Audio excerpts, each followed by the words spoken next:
Hello, and welcome. Thank you for having me. Um, I'd like to thank Alexi and Rosa for encouraging me to do this talk. Thank you, guys. They are my bosses, and my yearly review is coming up, so you know.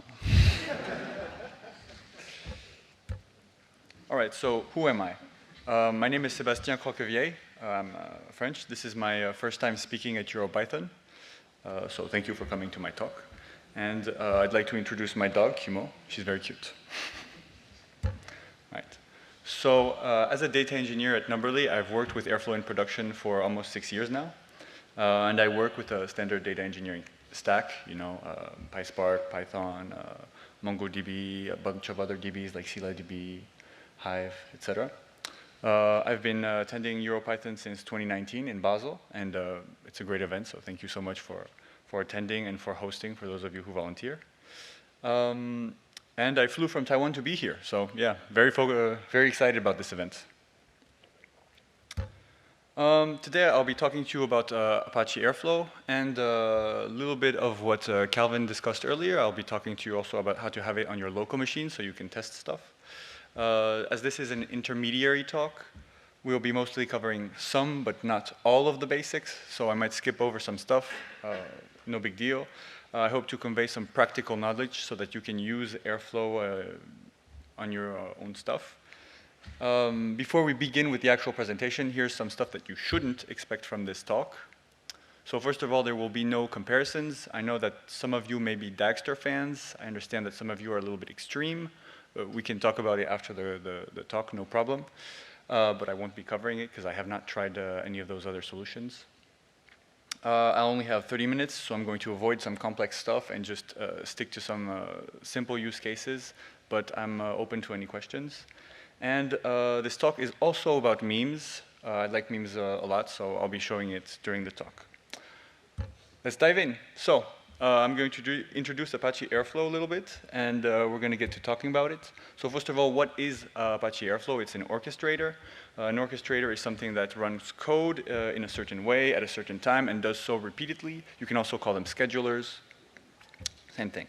Apache Airflow is open source. That means that you don't pay money, but you pay with your own time and effort to learn.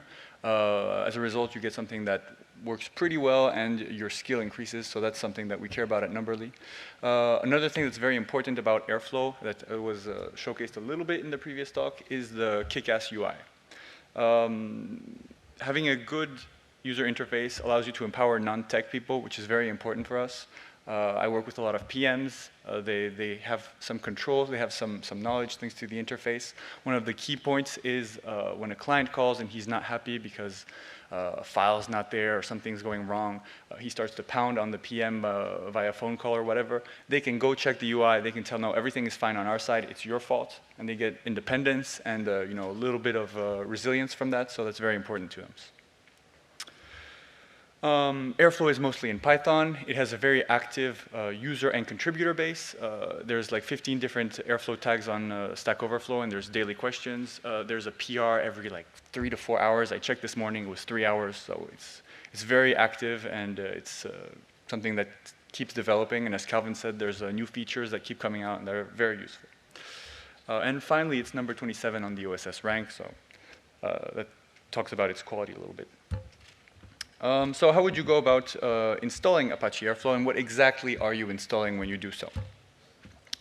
So it's really, really difficult. All you have to do is pip install Apache Airflow, and you're basically done. There's a few extra steps, but you go get some coffee, it runs the script.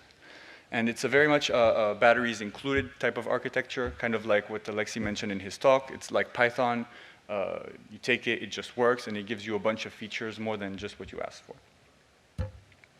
So we'll talk a little bit about the architecture, about the different parts, and then we'll do some code later. So first of all, there's the UI, graphic user interface. It gives you a trust what you can see approach, which is very nice. We'll get into a little bit later. Then there's the web server, scans the metadata database, scans the DAGs, lets you see everything that you have, gives you some control over a few simple objects like connections. Then there's the scheduler. It scans more or less the same thing, but it does a very different role. It's the heartbeat of your orchestrator. It finds what needs to be run, what is on your machine, and gives you parsing, discovery, and scheduling. The database mainly keeps your history and some references to different objects that you have on Airflow. The DAG directory, if you just install it locally, it's just a fucking folder. If you use something a little bit more advanced, you might need something else. And workers are just the elements that run your code. Locally, it could just be Python shells. So let's start with the database. Once you install Apache Airflow, you need to initialize your database. So Airflow DB initialize init. They only do that once on your first time setup. Locally, it uses SQLite. Don't use that in production because you can't have any concurrency with that, so that'll kind of break your production setup if you do it. And it uses SQL Alchemy under the hood, so if you plan to use the UI, you also have to create Airflow user. Similarly for the web server, if you want to pop a web server, there's no front end required, so you don't need to know any JavaScript, but you can still have a UI, which is nice, and it just works. It's tailored for observability, and you can use the CI command to launch it from anywhere. All right. So once you do that, you get the user interface, which is quite nice. It gives you a rundown of all the DAGs that are on your service. You can see the owners, the run history, the schedules, the last run, the next run, and all the way on the right, the big white thing is the last execution. What are the state of all the tasks of your last execution? So like I said, it gives you some observability, and your PMs have an instant idea of what it is that went wrong, if there's a little red box, and if there's none, everything is fine. You also have a grid view, which gives you a little bit more detail, tells you how long things took to run, what tasks ran, what tasks didn't, what time things ran, et cetera, et cetera. So it gives you the ability to see statuses and monitor performance over time. Similarly for the scheduler, once you've installed Airflow, just Airflow scheduler, and boom, you have a scheduler running on your local machine.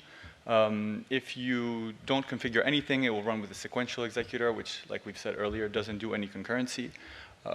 But if you run it in production, you'll generally use the Celery executor or the Kubernetes executor, which have different properties but allow you to scale much better. All right, next is the DAG directory. So like I said, it's just a folder. If you don't take any of the tutorial DAGs, it won't exist when you first install your machine, so you have to make it. If you use Kubernetes like us, you might have to change a couple things. You won't be able to obviously use a local file, so you'll either have to pull all of your DAGs from something like GitHub, or you might have to mount a volume to avoid, losing your DAGs if ever your pods die. All right, so now that the introduction and all this information is out of the way, let's focus on some core Airflow objects and play around with them a little bit. So basically, doing Airflow is just coding Python DAGs. That's all you're going to do. Unless you want to configure it around a little bit, it's fairly simple. So DAGs are basically jobs. They run again and again with a few modifications from the context, like different dates or different elements that you feed them from a config file, but essentially it's just a bunch of boilerplate code with a few specific things that you feed it, and then it just works. So the object you see at the bottom there is the visual representation of a DAG. Each of the little boxes or nodes are tasks. Ideally, you'd want those to be atomic and idempotent operations because that'll help you get the most out of Airflow. But honestly, you can just do whatever you want and it will run anyway. Finally, operators are what we'll be focusing today on this talk. Those are the core Python elements that actually run your code. And so since it's all Python, it's very easy for us to just go under the hood. There's a very nice documentation, but if that's not enough, you can just go into the source code. It's all Python code, and it's very easy to look at. And actually, Numberly has contributed a couple times to Airflow OSS and requested features because since you can understand it, you can ask for stuff. So that's quite nice. So we'll be looking at two objects today. The first of the two is hooks. Hooks are a high-level interface. You basically just imagine it like you would any random hook. It just goes out, it gets some sort of connection, and it brings it back to you so that you can use it. Generally, it hides a bunch of stuff, either complex operations, API calls, or an external library that you're using that you don't want to import in your code. You just import it in the hook, and that kind of puts it away, and you don't have to deal with it ever again. Interesting methods to implement for yourself are like getting a connection, closing a connection, doing file operations, etc. So operators, like I've mentioned before, are the objects that actually run your code. What's important about operators is that they have to, first of all, try to keep the properties that we've discussed earlier, or at least maintain them if you have them in your code. They're often built using hooks, so you use one Airflow object to build another Airflow object, and these are not objects that you will call yourself. Airflow will call them directly when you run your DAG, when you schedule things. So it's important to have that in mind because it will influence the way you make a custom operator.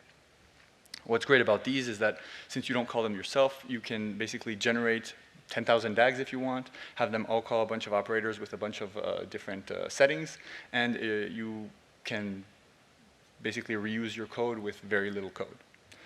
So you could say that since they give you such a streamlined experience, they're smooth operators. All right. Of course, you don't get all this for free. You have to guarantee a few basic principles to be able to get Airflow to work with you. Generally, what you do is when you create these objects, you inherit from base models. So you have the base operator, which your operators inherit from, the base hook from which your hooks inherit from. You can have intermediate steps if you want. In Airflow, for example, most of the relational databases inherit from the SQL operator, which itself inherits from the base operator, but essentially at some point they have to inherit the traits of the base operator. So here's the use case that we'll be having today. We're not so much in Python a compiling community, but we still have data pipelines and a bunch of stuff that takes a long time to run. So here we'll be imagining that I have like some sort of workflow that takes forever to run, and I just want to go have a break, sit on the toilet, and look at memes. So I'll be using the PRAW Python library to send myself a Reddit message when my pipeline is over to tell me to get off the toilet and get back to work. All right, so first we started with a hook. Like we said, most of the stuff in Airflow is done with hooks, so we just make a hook. We inherit from the base hook. We give it a constructor, and there's in the base hook, there's a get connection. Well, no, there's a get con method that's not implemented, but implemented, and that's what you basically override. You override that, and you put whatever you want. In a sense, hooks are very, very free compared to operators. You can actually put whatever methods you want and then use them however you want in your Python code, but you'll have to deal with them later since they won't be called directly by Airflow. So here we'll take a little bit of a look at the code. So at the top you have imports. You don't have to worry too much about that. Then we define well, I can't see this shit. Much better. Then we defined a Reddit hook at the very top there. So it's basically a Python class. Defining a hook is defining a Python class. Inside this class, we create a constructor. In the constructor, I check just a little bit of the connection. So it's getting an argument that is a con ID, so a connection ID. I just make sure that that's not a null or an empty object. And if it is a null or empty object, I raise an Airflow exception. This is nice because it allows me to open a little parenthesis about Airflow built-in exception handling. So Airflow has built-in exceptions. It has failure exceptions. It has retry exceptions. It has skipping exceptions. That's nice because it doesn't just let you do normal messaging like exceptions tend to do in other frameworks, but it also lets you to directly affect the way your code is run. If, for example, you raise a failure exception, you can fail a task directly without getting it to retry. If you do a skip exception, you just skip a task, which means it didn't run, but it's okay. So you get a little bit of more control from Airflow exceptions than you would do from traditional exceptions. And finally, so I put the base of the work inside the getCon method, which basically gets connection information from the Airflow connections and then just feeds them to a Reddit Reddit object, which returns a working connection to Reddit. So now I have a hook that allows me to go get a connection to Reddit from this library that I've imported, and the next step is making an operator. So similarly, I inherit from the base operator. I create my constructor if there's things that change. And here, what's very, very important is that you have to overwrite the execute method. In a hook, you can do more or less whatever you want. That's your problem because you'll be using the hook later. But Airflow is the one that calls your operators, and it calls them from the execute method. So that's your entry point. If you want to define other stuff, that's OK. But anything that you don't use in the constructor or in the execute method will not be called, unless you do some dark voodoo magic. So similarly, once again, making an operator is just making a class in Python that inherits from the basic operator, so that's what we do. Then we define a constructor with all the extra parameters that I need to be able to send my Reddit message. So I'm going to need the connection to the Reddit account. I'm going to need the user that I'm targeting, which is going to be myself, the message that I want to send. So that's basically what I'm putting in the constructor. And then at the very end, I define my execute method that receives a context. So the context is not fed by me, it's fed directly by Airflow. It has a bunch of information in it that I'll use a little bit later. All this code will be available to you on GitHub. I'll send you the link at the end of the slides, and the slides will also be made available. So at the end, we have the execute method, and there I just call my Reddit hook on the first line, give it the connection it needs, and get my connection to Reddit, which is nice. Then on the next line, I look up my Reddit user, which is myself, from the parameters that I fed the constructor. And on the last line, I send the Reddit user a message in which I feed the DAG ID that I got from the context. So I know which pipeline is calling me. So if it's one that doesn't matter, I just stay on the toilet. And that's pretty much it. It's as simple as it looks. So now that we've defined custom operators that do custom stuff, and this could be literally anything, except maybe sending you Twitter messages, since that's no longer available.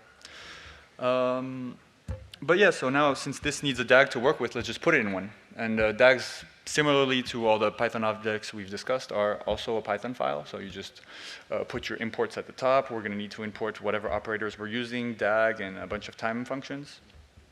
Then I define the base configuration. I'm not going to go into too much detail about this, but there's basically big categories of stuff that's in the configuration. You have some stuff for your ID. You have some stuff to tell you what the parallelism of your DAG is going to be, if you can run multiple tasks in parallel, if you can run multiple DAG runs in parallel.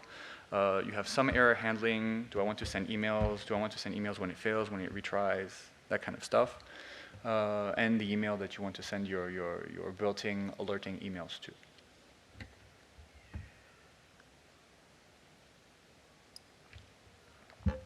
So yeah. Then once you've defined your initial configuration and your imports, we're going to actually create the DAG object. So you basically use the DAG context manager, feed it all the stuff that you've defined previously. And all that stuff is fairly boilerplate. I put it here to show it to you, but essentially, if you always use the same configuration, you can just mess with the default values, and you don't have to do most of it. So now we get to the interesting part. I'm going to create two tasks. So I'm going to create a task called working hard that pretends to do some work. And then I'm going to create a task called hardly working that comes to check, send me my message via the Reddit message operator. And then it's as simple as calling the operator I created, giving it all the arguments it needs, and using the bit shift operator at the end there to order my tasks in the correct order that I want them to be in. Because Airflow has a specific syntax for that. So once that's done, it works on my local machine. And yeah, I blacked out the name to avoid reverse doxing myself, because apparently you can't send message with new Reddit accounts. So. All right, and so once we've done that, we see that it works, and we can go back to the UI and check it again for all the little benefits it brings. The UI definitely gives you a lot of perspectives to see DAG execution. Here you have the graph view. You just see the tasks and what order they execute in, what's their state. You can have the Gantt view to see when is Airflow doing something, when is Airflow not doing anything on this particular DAG, how long does my execution take, and you can use the task duration to see if you have bottlenecks or things that you can solve through parallelism, that sort of thing.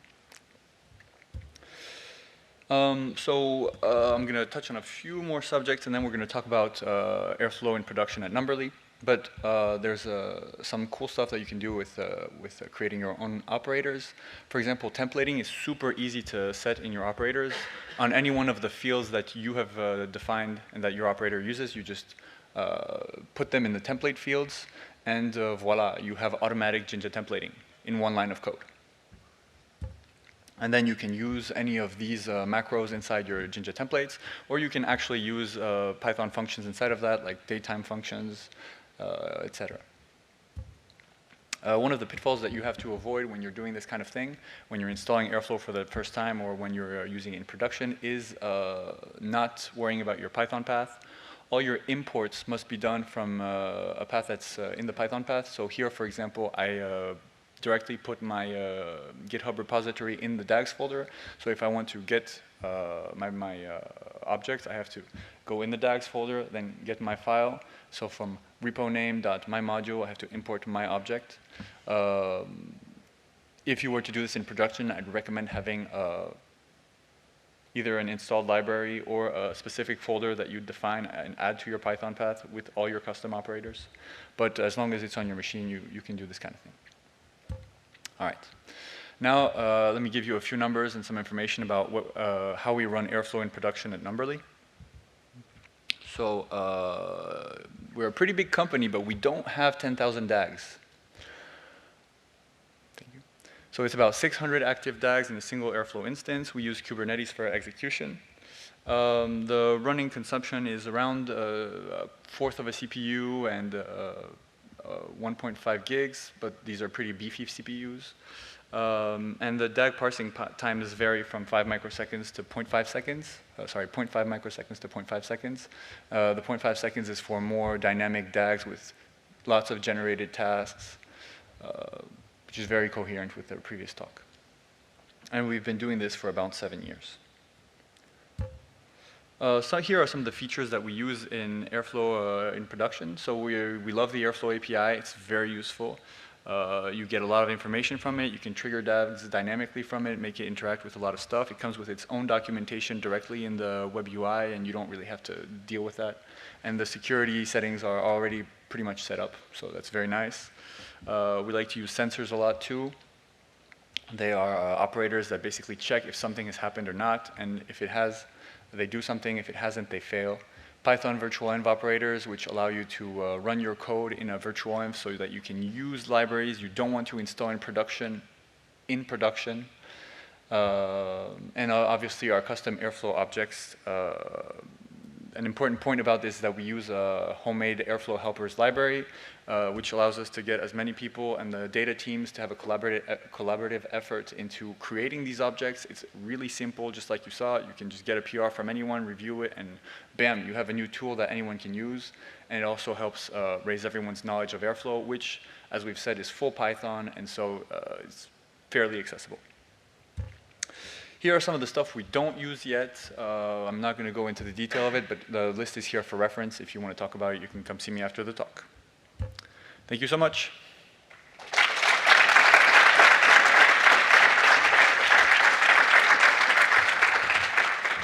We actually have 5 more minutes. And you can have some questions. And I accidentally welcomed all of the Numberly speakers today and on the other days as well. And it's a delight to listening to you all. Thank you for your talk. And we do not have any questions on the Discord channel, but if you would like to ask something, we have time for 2 or 3 questions. You can go by the microphones in order to ask a question. I guess no, but yeah, one. Please. Thanks for the nice talk. I am wondering how do you test your DAGs in CI/CD pipeline? Okay. Do you have some automated test for that? Yeah, we have a couple things. So first of all, there's, I don't know if you saw the previous talk, but one of the more famous things is the broken DAG error. When you push something to production and in the parsing of the DAG, there's an error. So first of all, we have a validation step that just runs in an image that's similar to what we have in production with all the installed libraries and just Python airflow dag.py. That allows you to check if there are any missing, any extra libraries that aren't there, if there's any problems with parsing the DAG. You could probably also implement a time check on how long it takes to parse the DAG. That's not something that we have done yet, but those are all things that you want to validate before you run your DAG. The next thing is that we do implement a code review process on the tasks that we implement. So that's, if you use, like, for example, a Python operator, you're going to be able to make your own custom code and put it directly in the DAG, so we review that. But yeah, that's essentially it. I mean, you have the normal linting stuff, black, flake8, that kind of stuff, bandit. Yeah. No, it's good? Okay. Again, thank you. It's a delight listening to you. And if you would like to find the slides and the speaker himself, you can reach out to them from the EuroPython 2023 Discord channel. And thank you so much. Thank you.